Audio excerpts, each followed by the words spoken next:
Right, here we go. This is the speech. Father of the bride. I'm the father of the bride. Dear Rachel, when your mother and I found out we were going to be having a baby girl, we were over the moon. Good evening, everyone. For those of you who may not know me, my name is James Hunter, and I am the brother of the bride. Please be aware, although I am a 30-year-old man, my voice still breaks daily. So if it does break while I'm speaking, I just want everyone to scream, "Way!" And we can all just get over it together, all right? Anyways, I'm replacing the role and duties of the stereotypical father of the bride because, well, he didn't get the invite, did he? So, jog on, mate. I guess you're stuck with me. Sorry. What an incredible day so far. A day full of introductions, catch-ups, smiles, laughter, special moments, sharing stories from the past and for the future, being surrounded by family and friends from all over the world. Thank you for coming. And, where am I at? Oh yeah, sorry. Being together from all over the world and just coming together to celebrate the marriage of these two beautiful souls. I don't know what more you could ask for in life. Oh, and the biggest shock of all today, Karl did not walk down the aisle in a t-shirt and jeans. Mad. And I'm also surprised Rachel's dress isn't black. To the bridesmaids and bridesmen, thank you so much for looking after my sister during the lead up to this wedding and on the day itself. She ain't the most organised character on this planet, so I appreciate your patience and guidance towards her. All of you look phenomenal today, especially that blonde one there. I was actually pointing at Amy.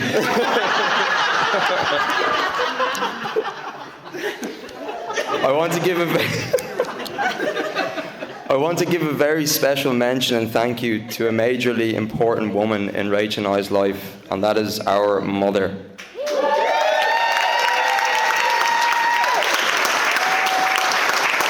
Ma'am, you'll never know how much you mean to the both of us and how much we love you. Thank you for all that you've done for us from day one, all the life lessons you have taught us, all the protection you've given us growing up, and the amazing life you've given us, no matter what situation you're up against. Your kind heart and outlook on life and how it should be lived, along with how to treat others, is inspirational. Rach, you and I will always be the three musketeers, or the Holy Trinity, if you will.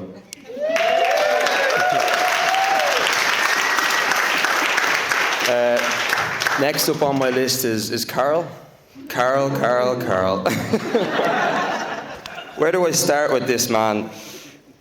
Karl and I's relationship is just fucking gas. Like, there's only one thing that Karl and I love more than our families, and that is Ballymount Dump.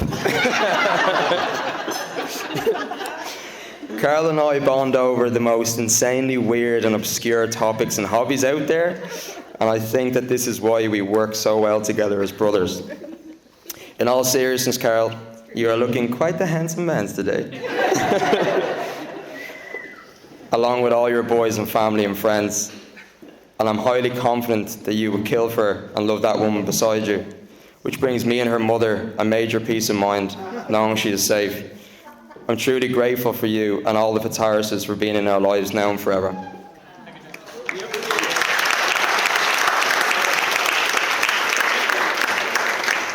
And last but not least, you've a whole page, Rachel. The queen of the room, my sister. A round of applause just for the beautiful bride today.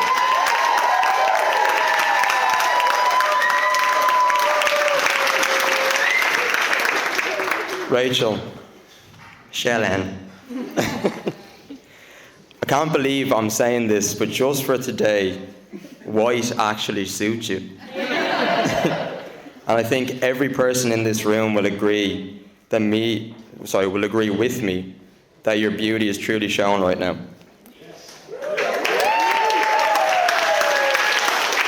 I'm so incredibly honoured that you chose me to walk you down the aisle today and be by your side, and I'll cherish that moment forever. I'm slightly disappointed we didn't walk down the aisle to Paramore or Blink-182, but I'll find it in my heart to forgive you. See, Rachel brought me up on punk rock and emo music. Now wait till you hear this. So, the mornings that I would walk into school at age 10, I'd find myself singing lyrics like, I tear my heart open, I sew myself shut. At age 10. And this was due to her. This was due to her blaring those kind of tunes in the room in the morning when she was getting ready for school herself. I looked up to her as a kid, wanting to be this cool, rebellious teenager that loved mosh pits, threw house parties and hated society. So in my opinion, she's actually done a fantastic job as a mentor. Rachel and I always didn't see eye to eye, as most siblings tend to do, by the way. One time when I was in the bath and Rachel was babysitting me, she ran into the bathroom, grabbed the soap that I had used, and began to read from the label, if you use this soap and are asthmatic, you are going to die. So there's me, a vulnerable little boy in the bathtub, screaming and slipping, trying to roll myself over the ledge to her amusement. Of course, I had my fair share of revenge, but as we all know, I'm the golden child in the family, so we'll skip that part. I still idolise my sister today. Her open arms attitude to anyone who steps into her life and her listening capabilities and understanding mindset are so unique. She'll never let you down. She'll always find a way out of a sticky situation, and she'll have you coming out of a conversation filled with relief and love. She's got me through a lot of insanely dark times. Sorry.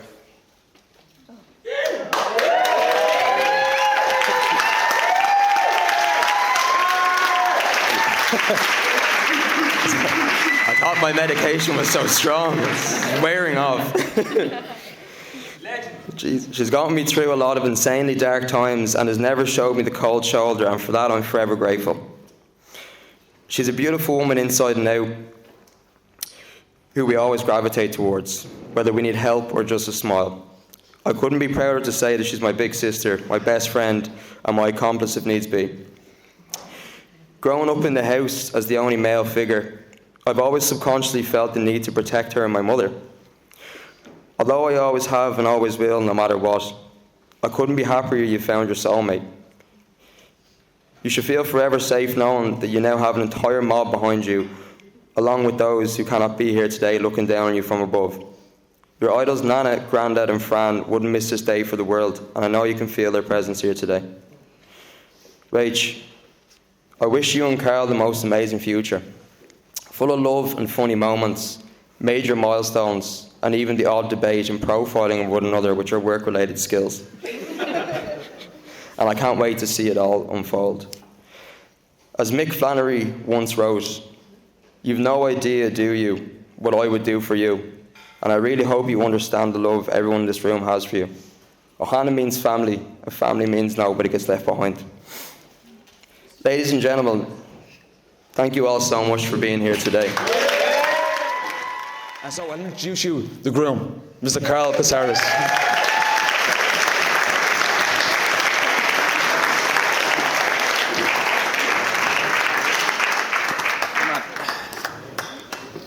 Yeah, look, thanks, Eddie. That was beautiful.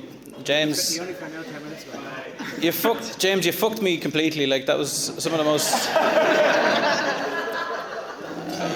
Like, I love you, you know I love you, James, but Jesus, that was unbelievable. Like, and look, just thank you for being so vulnerable in front of a group of people like this, James. You're an amazing man. You know I love you, but that was unbelievable.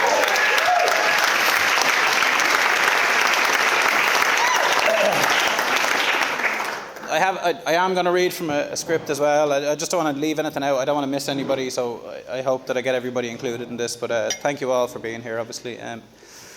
So look, to see this room full of family and friends who've been with us through all the different stages of our lives, it honestly means the world to Rachel and Niall. today wouldn't be the same without y'all. You know, it was an easy decision to bring the people that we brought here today because we love you all so much. Like, everybody in this room means something to me and Rachel, and we genuinely are so happy to see you all here.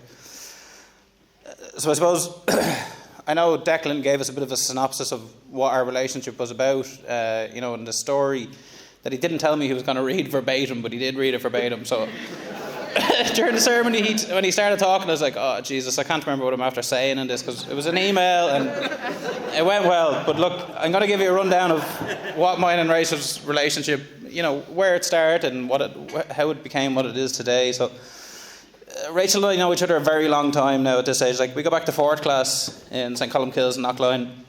Rach was the new girl in the class. She stood out with her exotic Scotch-Irish accent, and back in the late 90s, that was pretty exotic for Knockline.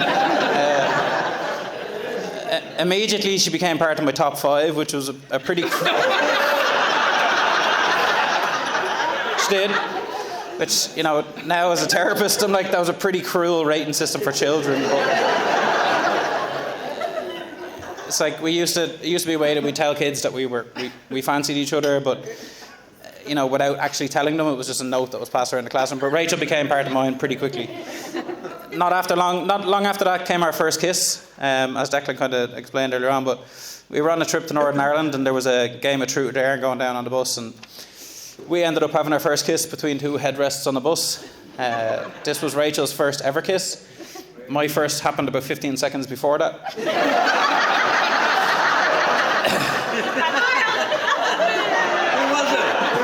was it? Amanda Bregan. Amanda.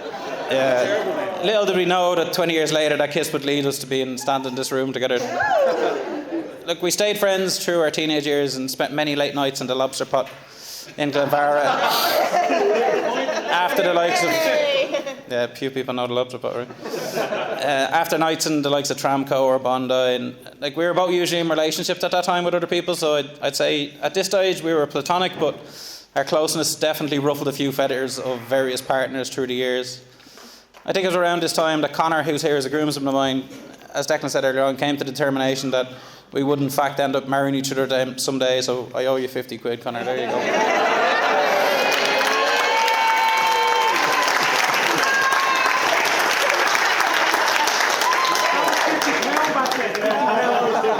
Yeah, inflation, you can fuck off. Then, as life does, it took us in different directions. Rachel went travelling, she was dancing her way through various different countries, creating memories and friends for life. I also went travelling, creating memories I can't remember and people I probably have to avoid. But eventually our paths crossed again. Sorry. Don't have the tongue.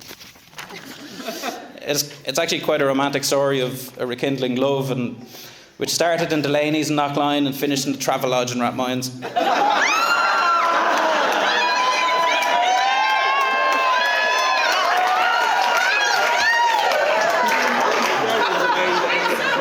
And Maya sitting in front of me. I'm sorry. Travelodge is a cinema.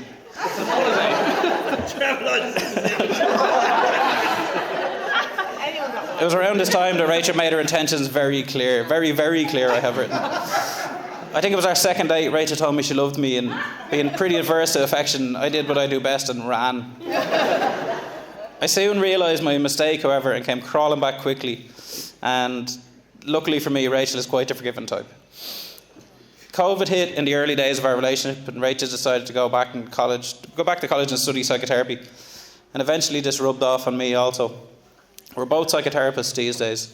Rachel working with families experiencing homelessness, and me working with people in addiction, which I'm sure a lot of my friends still don't believe, and I probably agree that I'm actually a resident, not the resident therapist. Similar to our friend Gally's apparent job in Cheeverstown for all these years.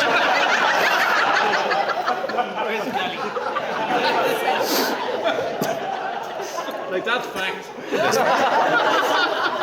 Realistically though, if it wasn't for Rachel, I'd probably be sitting in a different chair in the group than I do now. Joking aside, our work says a lot about who we are, and especially about who Rachel is. She's smart, beautiful, funny, and compassionate to her core.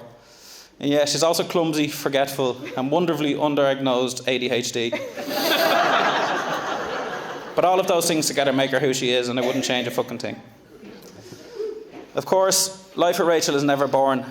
Whether it's her getting lost on her way to work, being involved in numerous road traffic accidents, or the many petty arguments we get into as a result of my OCD and her ADHD. I know life will never be boring with you, Rachel. And I believe our differences is what makes life with you so fun. We decided last year we didn't have enough on our plate, so we decided to get a Belgian Malinois Kobe, who you would have seen being very well behaved earlier at the ceremony. And given we live in a duplex without a garden, and Mallies are known to be absolute fucking lunatics, I think this gives an insight into how rational our decision making is a couple of times. Rachel's relationship with Kobe brings me great joy. Through the chaos that ensues when the two of them are together as Kobe attacks her really warms my heart. Look, before I go any further, there's a few people that I would like to thank. I have to do this, and there's an important thank yous that I need to make. So, to my parents, to Pat and Breda, thank you for everything that you've done for me. Not just today, but throughout my whole life. You've raised 5 fairly well-adapted humans.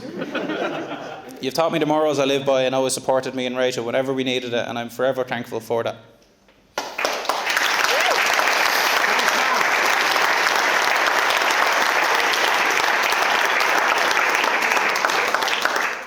To Rachel's mum, Anne, thank you for welcoming me into your family with such warmth. You also raised 2 fairly well-adapted humans in Rach and James. You welcomed me into your family from the very beginning, Anne, and I'm very happy to be able to call you my mother-in-law today.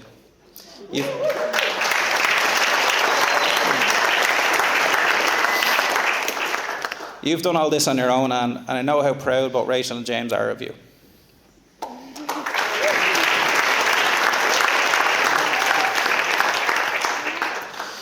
To my brother-in-law, James, you bastard. If I knew what you were going to do to me 20 minutes ago, I'd fucking kill you. You're an incredible man, and I love you very, very much, James. I'm very, very proud to call you my brother-in-law today. You've become a friend over these years, James, and I will always be here for you and your family, no matter what life throws at us in the future.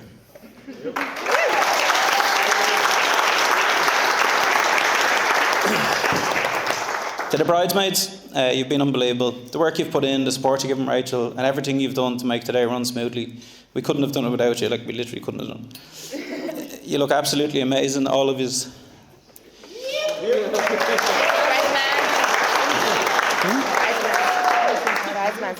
Bridesman Mick as well, yeah. And I know Rachel feels so lucky to have you by her side. Special shout out to Ash and Kate, who without your efforts, we'd still be planning today and not actually be here. Kate's got more important things to do tomorrow, so you might not get to know her, but she has been a big part in making today.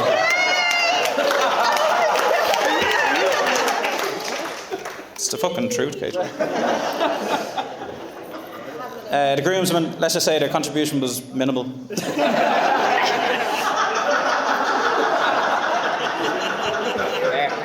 They had no involvement whatsoever in organising anything for today. They did show up, they scrubbed up fairly well, so lads, thanks, but thanks for not making things worse.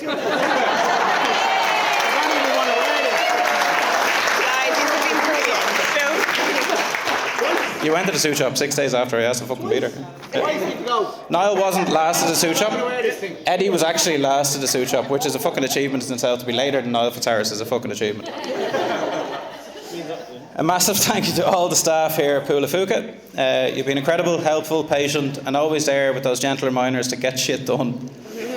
Without your guidance and organisation, we'd probably still be somewhere in the Laney's trying to figure out what flowers to pick. And finally, my beautiful bride, Rachel. You're my best friend. You're my partner, and now you're my wife. I'm so grateful for your love, your humour, your patience, and your belief in us. I promise to love you, to laugh with you, and I can't see... With me? With you. I thought you said at you. I fucking laugh. You let me speak. I can't wait to see... I can't wait to see what the future holds for us, for Kobe, and for the family we hope to build together. So if you'll all raise a glass...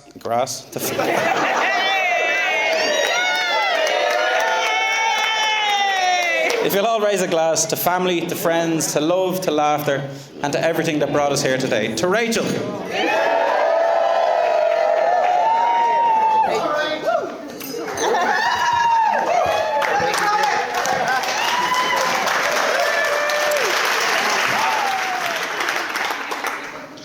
Thank you very much for that, Eddie. Eddie.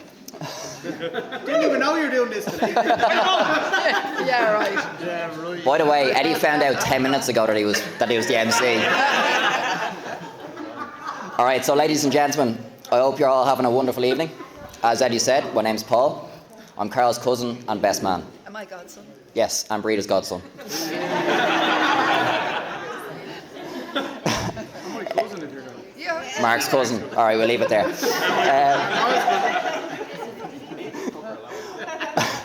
I'm truly honoured that Karl asked me to be his best man, but I'm not the only one up here for him today. I want to give a shout out to the other groomsmen, Mark, Niall, Connor, Jay, and Eddie.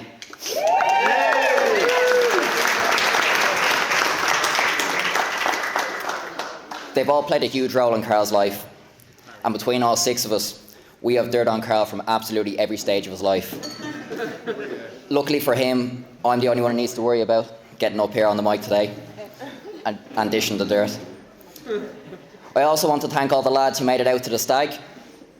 I know it means a lot to Karl, and you had a very relaxing weekend by the sounds of it. It's been an incredible day, and I know that's down to the huge effort Rachel and Karl have put in, along with the help of their families. But really, none of this would have been possible if not for the 2 incredible women who raised them. So I'd like to take a moment to thank the mothers of the bride and groom for everything they've done, not just for today, but for all the years leading up to this moment. So on behalf...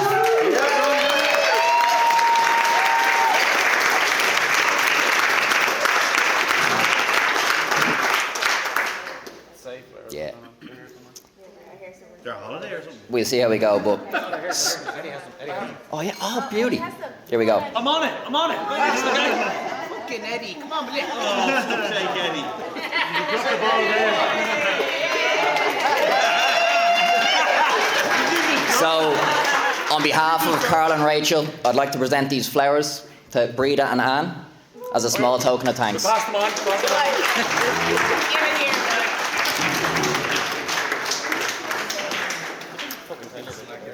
Did you just throw them, Eddie? Click his finger. We wrote it. I just picked them. He ran up the mountain and grabbed them. 15 minutes, lads. 50 minutes now. And Breda.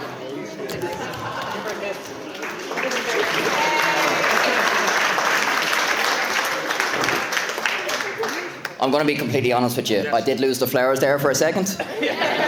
But the green book is safe, so don't worry about that, Anne, alright? I'd also like to thank the maid of honour, Aisling.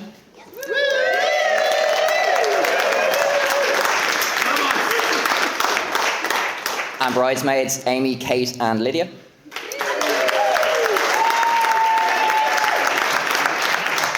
And of course the bridesmen, Mick and Mescal, who couldn't be here today. Because he had a baby, nothing bad. They've all done a great job in helping Rachel prepare for the day. Some bride's man to have a baby. And I'm sure you'll all agree that Rachel, you look absolutely stunning today. Get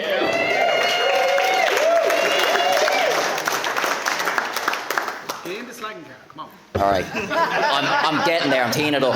That's why you're not best man. When it comes to the story of Karl and Rachel, I first heard Karl mention Rachel's name when we were just 12 years old. He told me he kissed a girl. And he only said her name was Rachel. I didn't hear about the other girl until tonight, I'll be honest. So he only had eyes for you even at 12. But from that moment, I kept hearing the name Rachel Gray. And over the years, it kept coming up every now and again. And when I finally met you, I could see why. You were lovely. You can't help but like Rachel. You can't help but like Rachel from the moment you meet her. They were good friends for years, but that changed when Karl returned home from Australia. One night in Delaney's, they spotted each other from across the bar. Karl saw Rachel. Rachel saw Karl. And well, a house, a Kobe, and a wedding later, I think it's fair to say things have gone well for them. Karl and Rachel did eventually get together, but Rachel, being the smart, sensible girl that she is, obviously decided while they were teenagers to keep Karl at a safe distance. Now don't get me wrong, Karl's always been a great lad. He's clever, caring, loyal.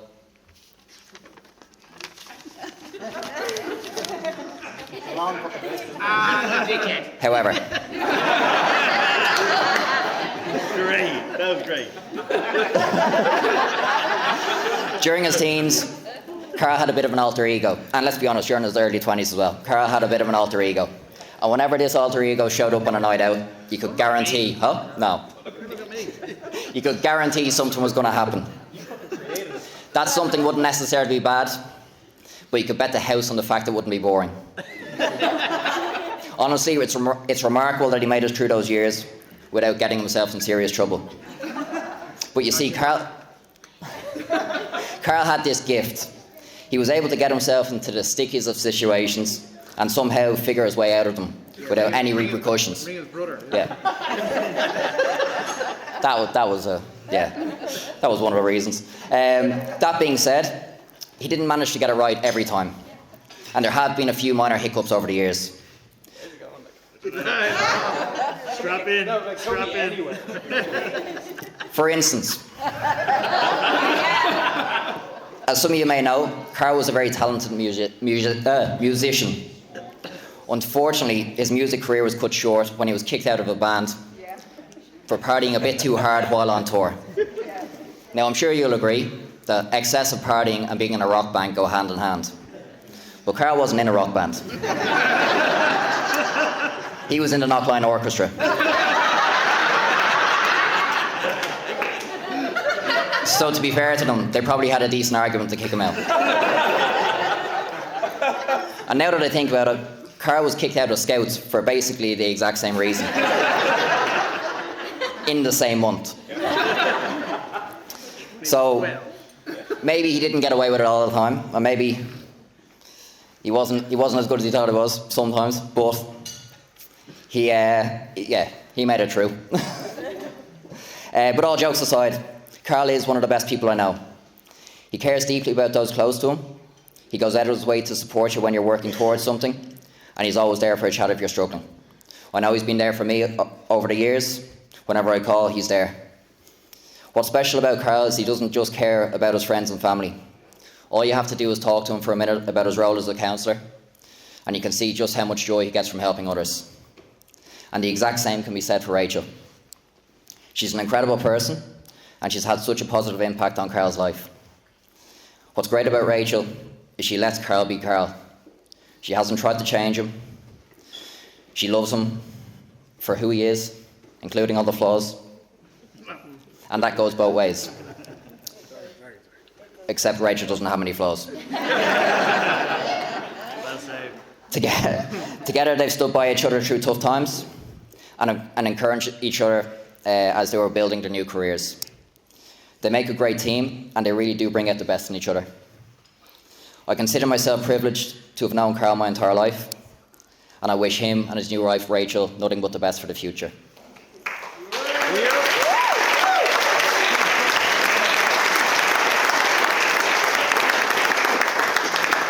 So ladies and gentlemen, please raise a glass to toast the new Mr. and Mrs. Fitzharris to Karl and Rachel.